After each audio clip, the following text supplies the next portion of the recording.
Ready, Your Honor.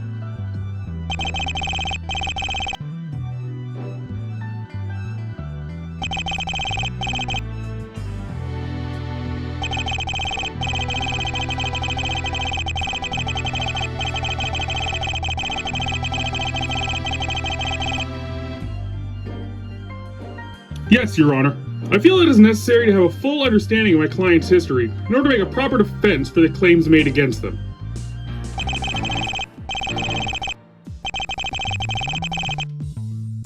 While I agree, I think it best to showcase the whole scenario before us, for both our sakes.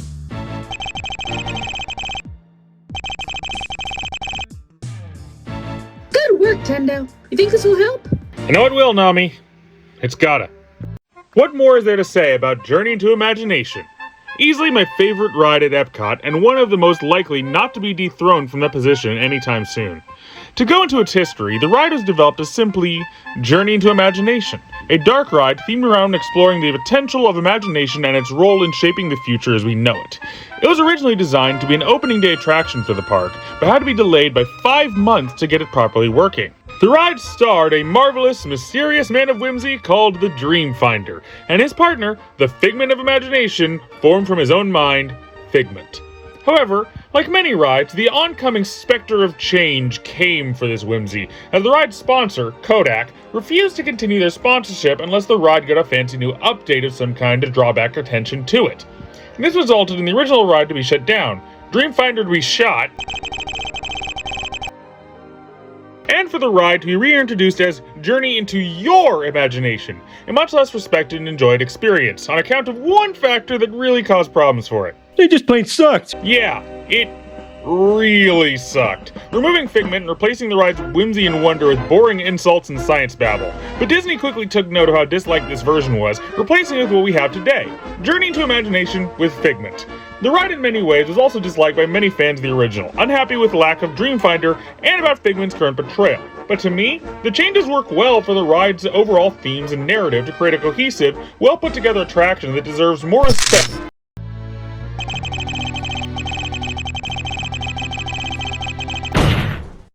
My apologies, regional dialect. Ah, yes, I forgot we are addressing a different courtroom than our usual affair. Best be more natural in conversation. Regardless, before going into debate, I'd like to bring some witnesses to the stand. Well, so would I! Very well, send them in.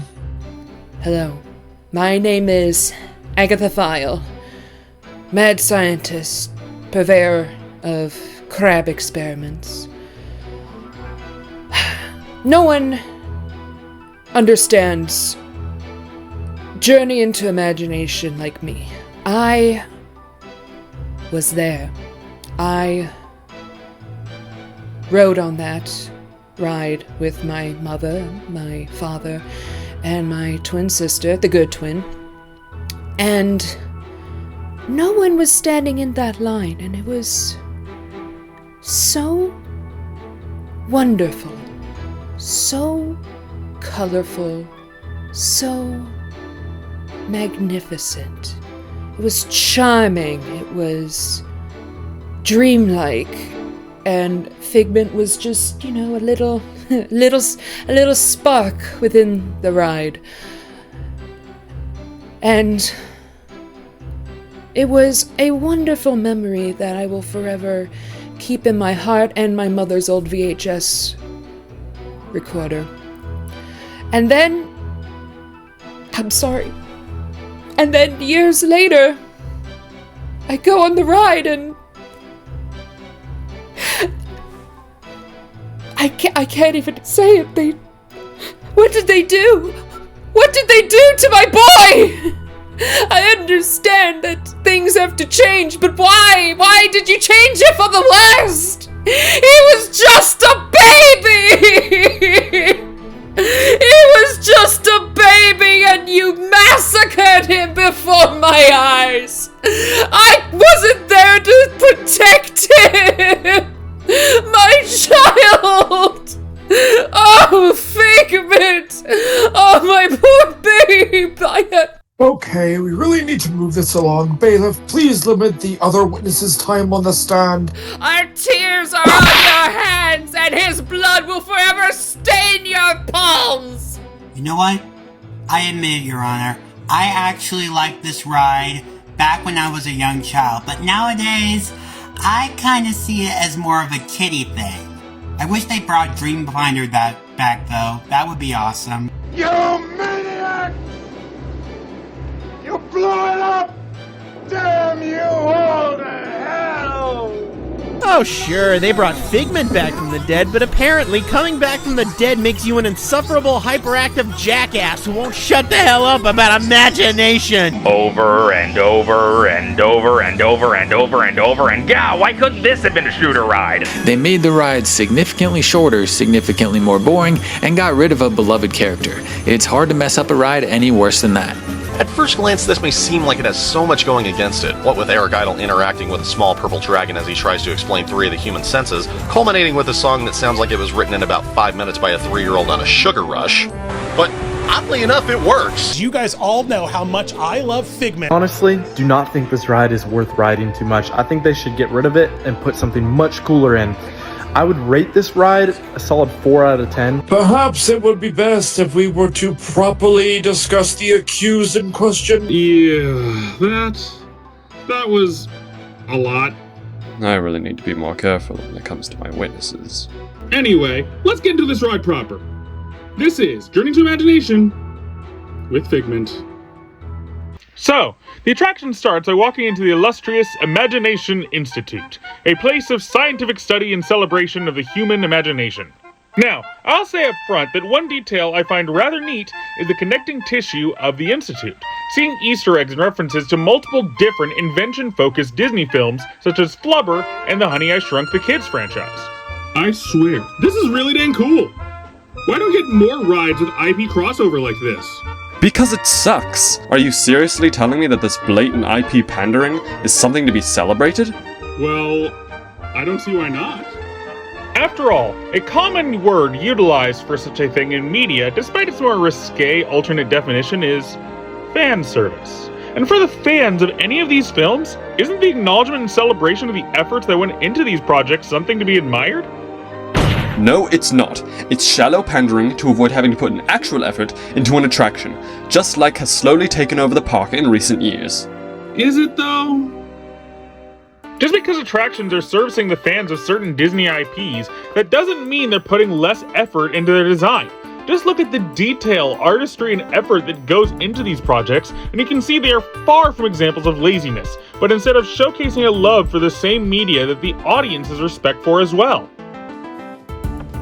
Well, these references are out of date. None of these franchises have had a new entry in this millennium. Why in the hell does that matter?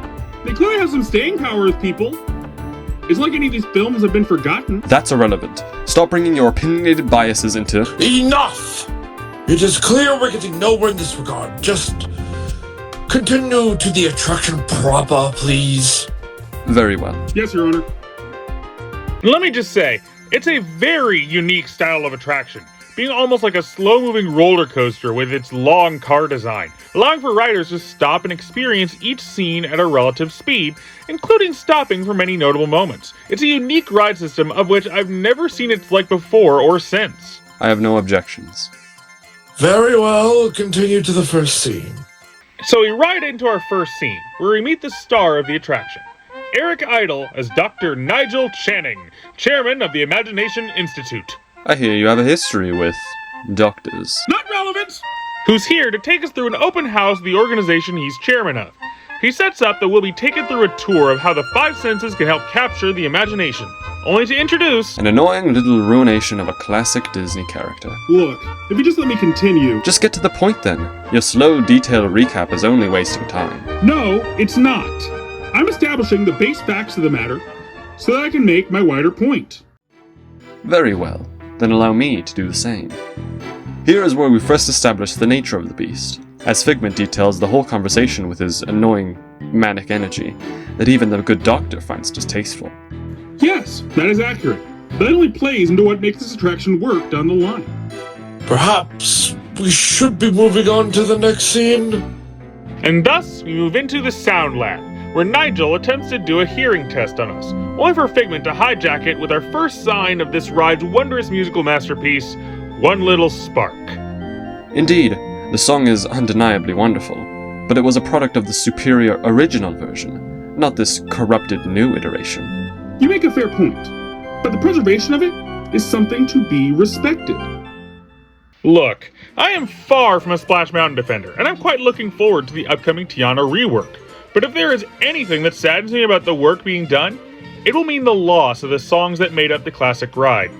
Future generations may lose the wonder of Zippity Doodah because it's no longer exposed so readily to them. So this rework, keeping the classic music alive, is something I feel is wonderful and should be much better appreciated. You have a fair point there. I didn't consider that. And as Dr. Channing questions the bizarre music, Figment pops up in wondrous animatronic form, stating the first inklings of this ride's ideals. It's not about listening with your ears, it's about listening with your imagination! Ugh, such simple platitudinous garbage. It's truly meaningless and juvenile. He just doesn't get it, does he? I figured he wouldn't. Get what? Nothing, just remember that you said that. I'll turn it around later. You can't be serious. I mean, look at this next part of the segment. I mean, the lights go out and train sounds are played, leading to Figment singing a few lyrics as the ride moves on. And to bring into some evidence of how bad this is, even by your established standards, allow me to play this clip from your Submarine Voyage review. Theme park rides are about visuals, the small little details that add to a world and make it work. If you want a story told you auditorily, go listen to a podcast or an audiobook. But in the medium of theme park attractions, this kind of limited visual expression is a quality death sentence. How can you possibly defend this decision when you yourself called out such a similar element in the past? Oh crap, that's a good point. What does the defense have to say on this matter? There's this little thing called context, Edgeworth. Because lack of visuals is the point! My rant in the Submarine Voyage video is focused on how the lack of visuals detracts from the experience and makes it worse overall.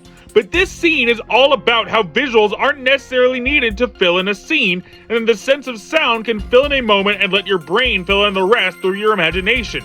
The submarine wasn't making you fill things in to make a cognitive point about our thought process, but just being poor in its design and suffering for it. I mean, even the song sequence following it makes that point for me. For every sound your ears are hearing, 1,000 thoughts can start appearing, and each of us imagine different things.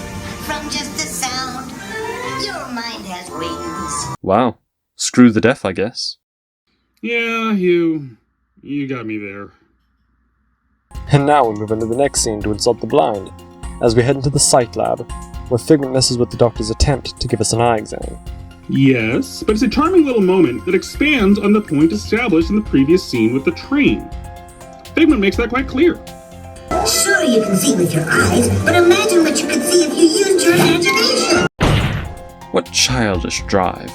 One should learn to embrace the tangibility of the real world over such ludicrous flights of fancy. I don't address this right now. Can we just continue? Fine by you, Mr. Edgeworth. Indeed it is. And here, between the two scenes, you get a rather impressive but simple visual effect that acts as a decent metaphor for the overall ride's message, with a butterfly in a cage. While practical effects such as this are very much appreciated, the point in question is utter meaningless hogwash. Obviously, limiting one's possibilities of thought is a poor choice, so long as they remain in the bounds of reality. He really doesn't get it at all, does he? Patience, Nami. Let him dig his own grave on this one. You got it. And with that, we move into the smell lab, where... Oh me, oh my! I cannot see who could possibly defend this one, Mr. the Seal. Huh? This scene is infamously bad. Every mention of this ride's poor quality makes mention of its failure. This is truly the attraction at its worst. I'm anxious to see what kind of trick you pull on this one, Mr. Seal.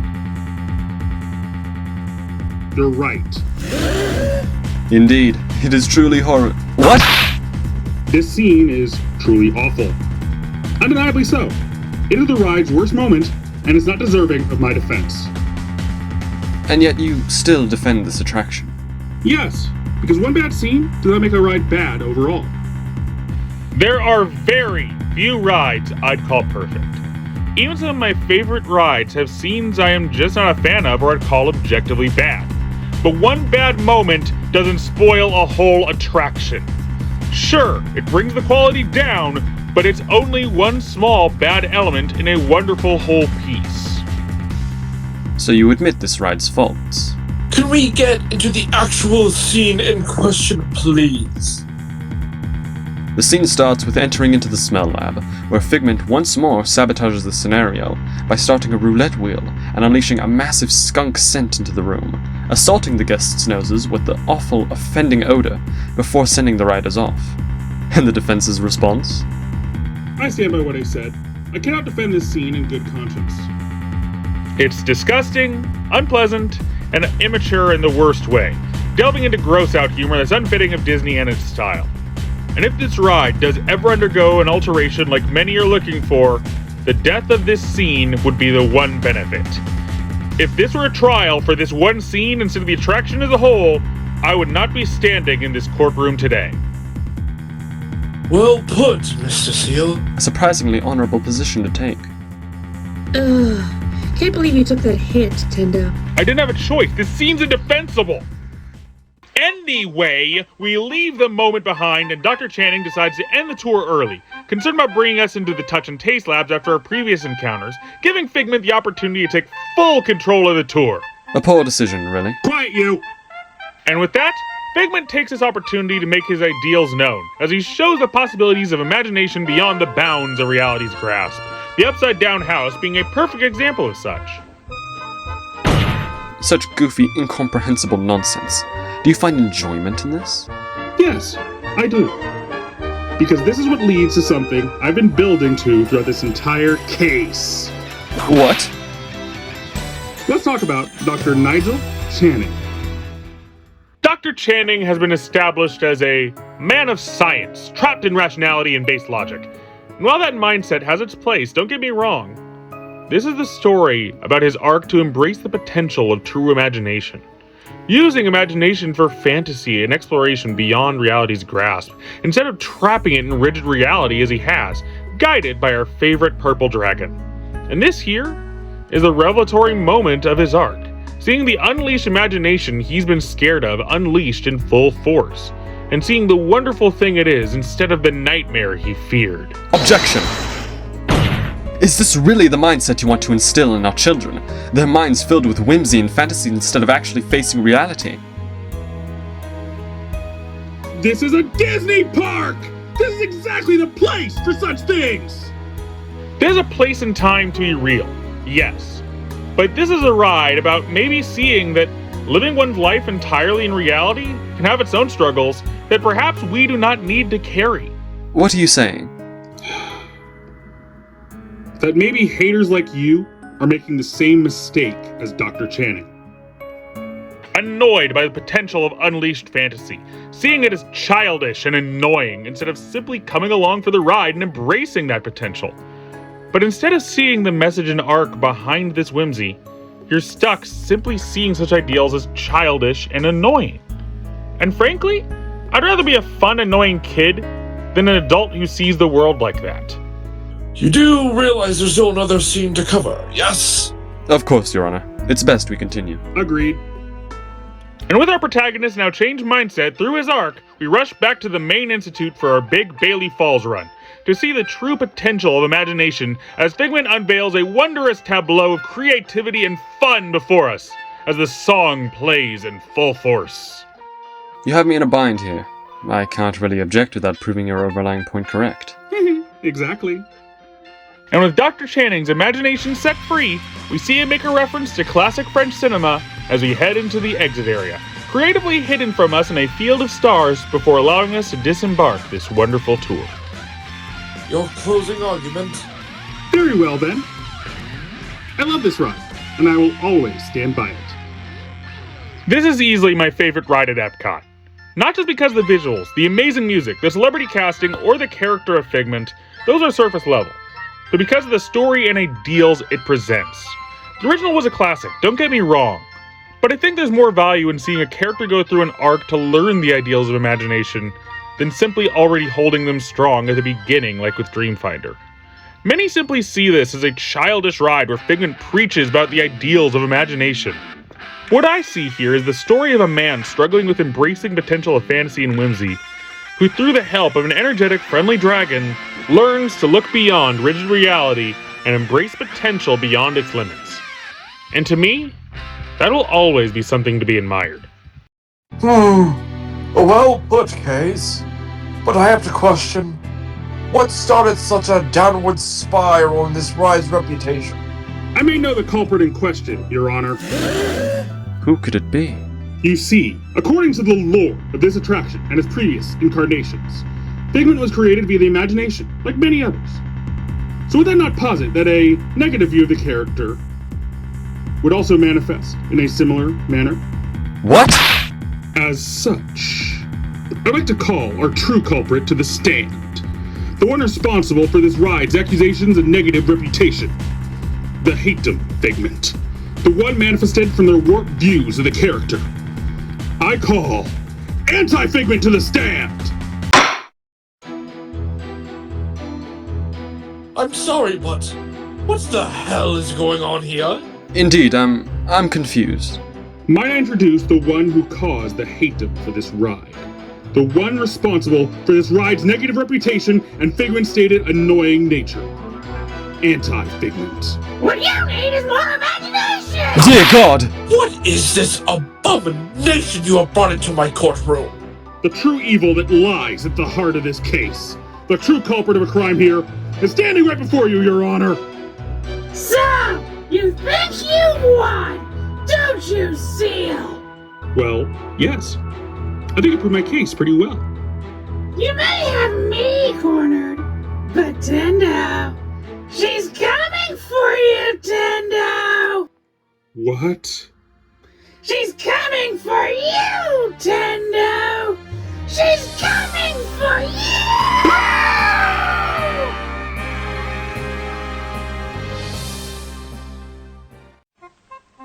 I must say, it's not common for the defense to just run away from a courtroom like that. Indeed, rather unprofessional of them. Regardless, I declare Journey into Imagination with Figment on the charge of being a bad ride, not guilty. Let the confetti fly! Oh! Oh dear, I got one in my mouth. Damn, looks like Tendo pulled it off. I gotta say though, I'm surprised he went through this whole thing without one. Objection!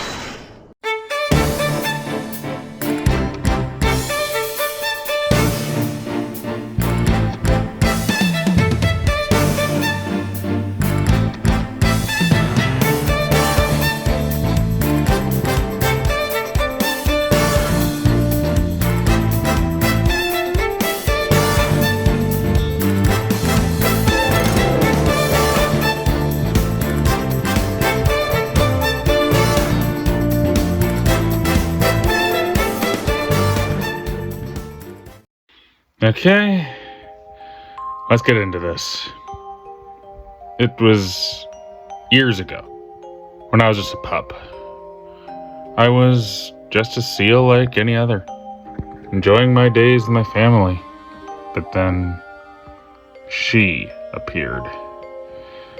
Carquis utilized her machines to scour the ocean, decimating everything in her path, including my home and my family. All I could do at the time was run, flee to the surface for safety, becoming a refugee from the ocean. And it was on that beach after my escape where Puppeteer found me. She took me in and took care of me, and she's kind of looked out for me ever since. And yeah, that's my history with Carquis. Okay, so she's a monster. Yeah, no one treats our friends that way. Let me at her! Let me at her! No, absolutely not. But Tendo... I already lost my first family to her. I'm not losing you guys, too. So, what will you do then? I have no clue. The first time, I was an innocent caught in the crossfire, but now she's actively targeting me. So, I'm basically doomed. Don't give up already. Please, just give me time. I'll figure out something. Okay?